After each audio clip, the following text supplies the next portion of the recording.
Ten facts you need to know about Operation Valkyrie.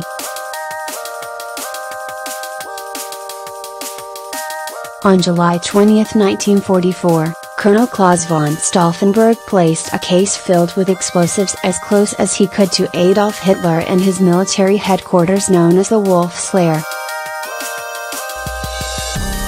It was the crux of a coup that became known as Operation Valkyrie. The bomb would mangle the Führer's arm to the point of paralysis but failed to kill him, lengthening the war by nearly a year. As a result of taking such a bold step and overthrowing one of the most harmful regimes in human history, many have elevated Klaus von Stauffenberg to being roughly the equivalent of Oskar Schindler in terms of a good German willing to put it all on the line. It especially helped that von Stauffenberg became a martyr who reportedly devoted his last words to his devotion to a free Germany. What was the truth about this plan? How far did it reach? Who were the other conspirators? What were their fates? What would likely have happened to the world if their plot had succeeded? Join us in exploring the answers to these questions. Not a hasty plan. Source: it would likely be assumed that Operation Valkyrie was in response to how the Normandy invasion signaled to many in the German high command that the war was hopeless. After all, the bombing did occur only a little over a month after D-Day. This is, of course, a more Western powers-centered view since it doesn't take into account all the progress the Soviet Union had already made in their drive to Berlin, but it's wrong in a more fundamental view. As early as 1942, von Stauffenberg had hatched the plan that would become Operation Valkyrie and began laying the groundwork for it. That was especially notable in that the Reich's military hadn't yet suffered the defeats that would doom them, such as Stalingrad. The SS had been getting wind of it before the end of 1943 and were naturally making arrests and forcing conspirators out of office. Among them was Admiral Wilhelm Kanaries, which was quite a feat of detective work since his position made him head of the Abwehr, the Reich's spy network. The destruction of the SS. Source: although it was the only part that anyone even attempted to implement, the bombing of the Wolf Slayer was only the intended first step of Operation Valkyrie. While the 6 core conspirators of the coup were high in the chain of command, they still felt they would need to destroy the most devotedly Nazi section of the armed services to start a new government and make peace. That meant the Schutzstaffel, protective echelon, that were supposedly serving as the Führer's bodyguards. Considering that the organization numbered roughly 800,000, though large portions were stationed at the various fronts, what force in the Reich could be hoped to take them down? The answer was the reserve soldiers known as the Home Army that were stationed throughout Germany that were intended to keep the peace at home while a vast portion of the able-bodied men were occupying foreign lands. They had become essentially necessary in light of Allied bombing campaigns and the chaos each of those left in their wake. Bolstered by such units as the 1,200 veterans of the Eastern Front under the command of Philipp von Boesliger, they would surely have stood a fighting chance against soldiers the SS could throw at them. More on this in a moment. The suicide bomber fashion model.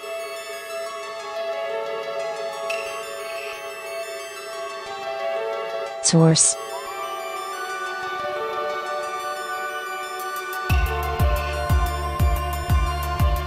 Klaus von Stauffenberg's stroke of placing 2 pounds of plastic explosives, half the original intended amount, near the Führer was bold in a way few men would have managed, but at least a couple of his conspirators were willing to outdo him. One of the most enthusiastic was Jules Heinrich von Kleist, who was a 22-year-old lieutenant when he volunteered to wear a bomb vest while meeting with Hitler, a plan he even discussed with his father. His father told him if he didn't take the chance he'd never be happy again in his life. Of all things, his opportunity was to model a new uniform for the dictator. Although von Kleist's first attempt was foiled when Hitler cancelled the modeling session, he was also willing to be the second man to bring a bomb into the Wolf's lair, but von Stauffenberg ended up going it alone. Von Kleist was arrested for being part of the plot but, to even his surprise, was released. After the war he became a highly distinguished organizer of diplomatic meetings, including earning the Medal for Distinguished Public Service in 1991 even though it's an American award. The man who'd been willing to kill himself for his country ended up living the longest of anyone involved in Operation Valkyrie, passing away in 2013 at age 90. Source: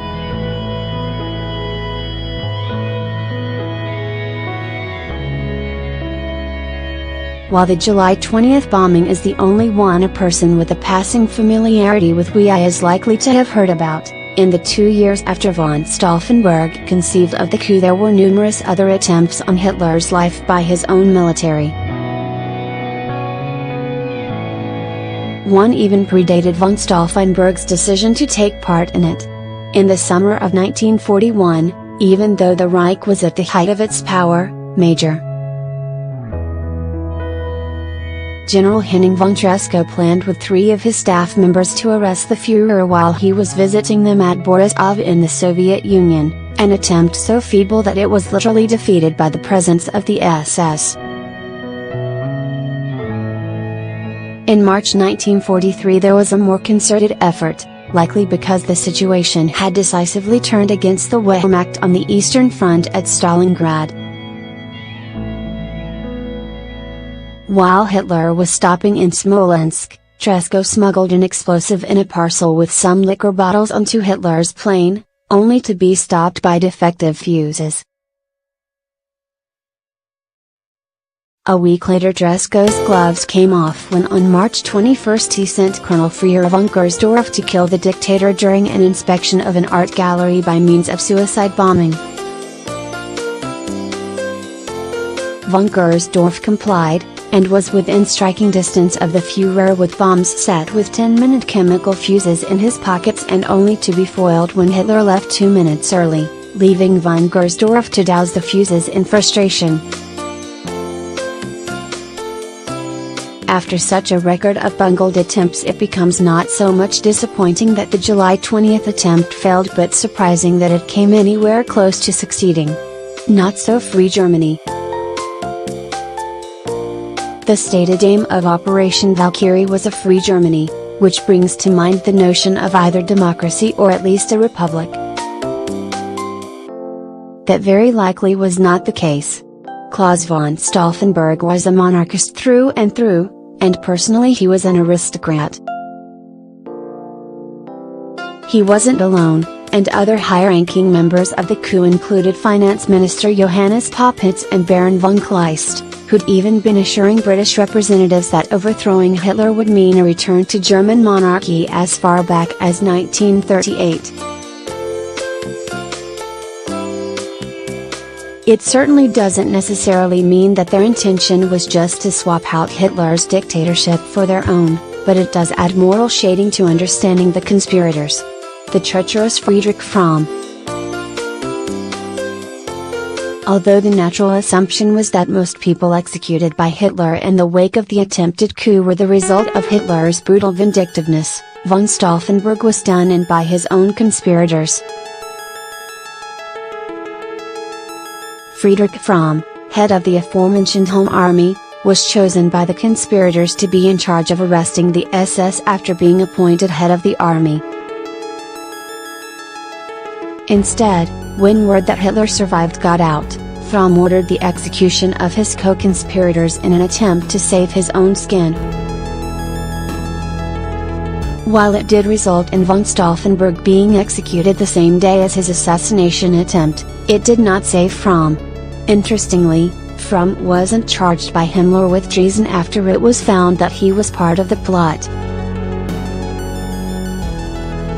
He was charged with cowardice for not doing more to stop von Stauffenberg, not the sort of legal maneuvering that would intuitively be necessary in a dictatorship purging treasonous elements during a total war. The most ordering the execution of his co-conspirators achieved for him was that he was put to death by a firing squad on March 19, 1945, instead of the more vicious fate most of his associates suffered. Thousands of executions. Source accounts vary on how many conspirators were at the heart of the conspiracy. By some counts it was a circle of 200. Accounts are consistent on the fact of how many were put to death: 5,000. It wasn't at all restricted to people that were suspected of a connection to the plot. In the wake of the July 20th plot, Heinz Guderian and Himmler began a loyalty campaign of checking every high-ranking officer suspected of not being sufficiently loyal to Nazism, and in many cases putting them before show trials. The luckier ones among them were those offered the choice of a painless suicide, most famously Field Marshal Erwin Rommel. However much Hitler despised Jews, Slavs, homosexuals, and other victims of concentration camps, his hatred for even the relatives of people connected with Operation Valkyrie reached a passionately sadistic level. He not only had many of those found guilty executed by hanging them from meat hooks with piano wire, thus ensuring slower strangulation with cut throats instead of quick death by broken necks as a gallows would ideally provide. He had the executions filmed and amused himself by watching them. Lingering resentment because the Nazi regime brought Germany to ruin and disgrace in the eyes of the world for inflicting millions of war crimes across Europe, Africa, and Asia, the intuitive belief would be that after Germany surrendered, the July 20th plotters would be looked upon as martyrs who sacrificed everything in an attempt to save the fatherland. Those family members who survived were primarily ostracized, only able to socialize with each other after the war despite Allied efforts to denazify Germany. Even the British government didn't have a very favorable opinion of the July 20th plot, claiming it had only been an effort to seize power instead of end the war. It also didn't help that in 1949 and 1954 amnesty laws were passed in Germany which effectively pardoned hundreds of thousands of Nazi war criminals, reinforcing the notion that the regime had been illegitimate. One of the primary efforts that changed public opinion was the 1959 bestseller by Fabian von Schlabrendorf, Officers Against Hitler. The book clarified the rationale behind the coup and gave accounts from the survivors. It was hardly an overnight process. It wasn't until 1967 that the effort received any official memorial. Even as late as 1970, a poll found that only 39% of the population viewed Operation Valkyrie positively. Today the effort is further honored by having members of the German military swear their oath of service on July 20th. And of course, having a Tom Cruise movie made about the plot helped give it a more favorable view, too. Foiled by a floor source, while the generally accepted narrative is that the reason Hitler survived with nothing but an injured arm and ruined pants was that one of those present had moved the bomb slightly away from him and behind one of the table legs, there was another factor that was at least as significant: the meeting that was bombed took place in a weekend room. See, if it had taken place in one of the Wolf-Flair's reinforced concrete bunkers, then the shock waves wouldn't have been forced to travel through the air and into the bodies of the targets. The fact the meeting was moved to a room that not only had a wooden floor but also by windows that released shock force had more effect on those kinetic forces than a table leg. Someone who didn't realize the physics of the situation was Klaus von Stauffenberg. He lingered outside the bombed building long enough to see the detonation. When he saw the windows blown out, he completely misjudged the implications of that and went ahead with the plot, traveling to his headquarters and issuing orders for buildings to be captured in accordance with the plan. It's hardly certain that if he had known how much less effective his bomb was than he'd planned that he would have been able to escape execution, but it certainly could have provided a vital head start.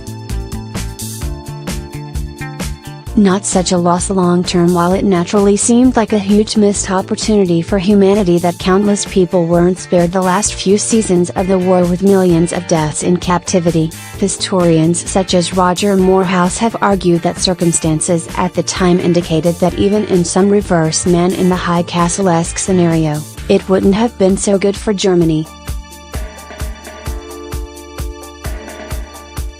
After all, a large part of the myth that let the Nazis rise to power was claiming that they'd lost WWI because of Jews.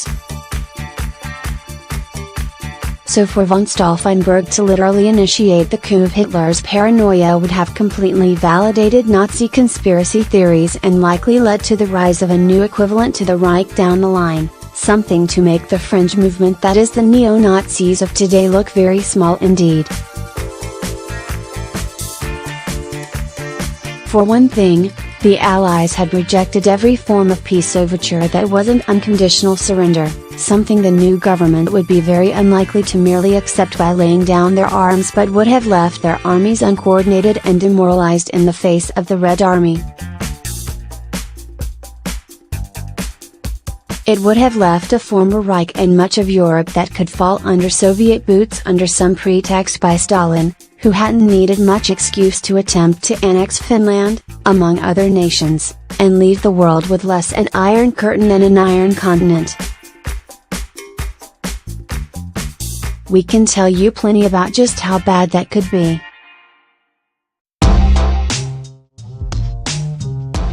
Given that Churchill and company were willing to orchestrate a war with the Soviet Union under even the relatively favorable conditions they ended with as it was, it's not even a stretch to assume it would have meant a war between the former Allies before long.